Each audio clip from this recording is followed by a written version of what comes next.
is your sentiments, then so be it. But I have 4 things to say to the Holy Father that I would ask our bishops to bring to him. Number 1, please, Holy Father, first of all, we pray after every rosary in the Barber family, Our Father, Hail Mary, and a glory be, that the Pope will continue to do God's will. That's what I pray for, okay? Now, every day we pray for him, but here's what I want to say to him. Holy Father, through my bishops, would you please tell Pope Francis to stop condemning us for having large families? Okay, he said that we're reproducing like rabbits, and that really hurt me, Holy Father. Please confirm me in my faith. Don't undermine me in my faith. Number 2, stop criticizing us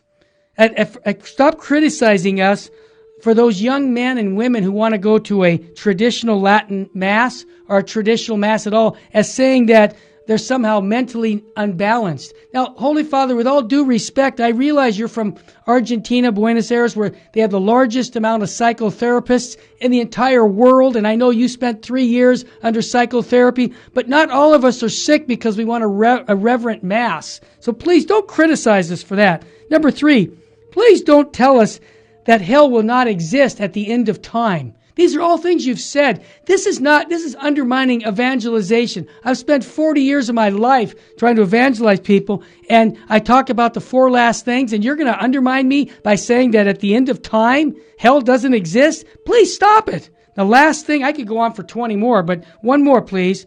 Please stop telling us when you read the Gospel of the Miracle of the Loaves, and I have it all documented, that this was not a miracle. It wasn't supernatural that Jesus multiplied the fish and the bread.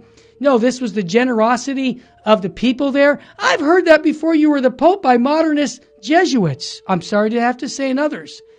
Because this is not confirming me in the faith. What it's doing is it's undermining my faith. So with all sincerity, I ask you to knock it off, please, and start giving us the perennial teachings of the Church.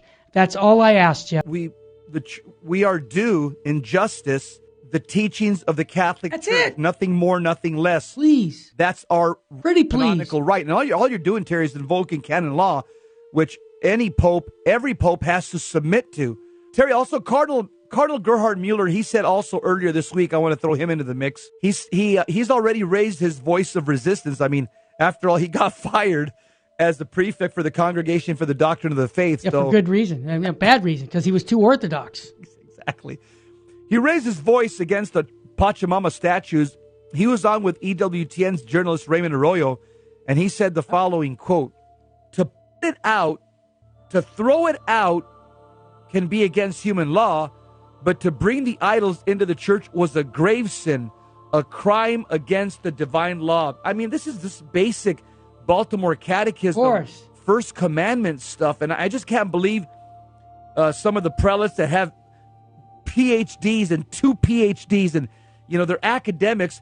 How can they miss something so basic? I asked the Amazonian Synod Fathers, have you read the book of Exodus? Yeah, really? Chapter 20, when Moses, he left to go get the 10 Commandments, and his brother Aaron compromised with the people, and they made a golden calf. And what were they doing? They were dancing around the golden calf. The Hebrew word is that they were having an orgy, a sexual orgy, and they're worshiping these pagan deities, these diabolical deities. Terry, what's very interesting to see is that sexual perversion, that's where I was going, Jesse, go hand in hand. Got it, Bart. And the 300-page dossier that was given to Pope Benedict and now given to Pope Francis. Yep. In that document, Terry, that they have not released, only little parts of it. Yep. It's a document that chronicles all the sexual perversion amongst the clergy, and also it chronicles the idolatry. Wow. And it also chronicles the financial corruption. All 3 of them, gold, sexual perversion, they go together, and the worship of false gods go together. That's right. It's all contained in that 300-page dossier. That's the problem right now. They're offending God. They're offending the first commandment. You nailed it.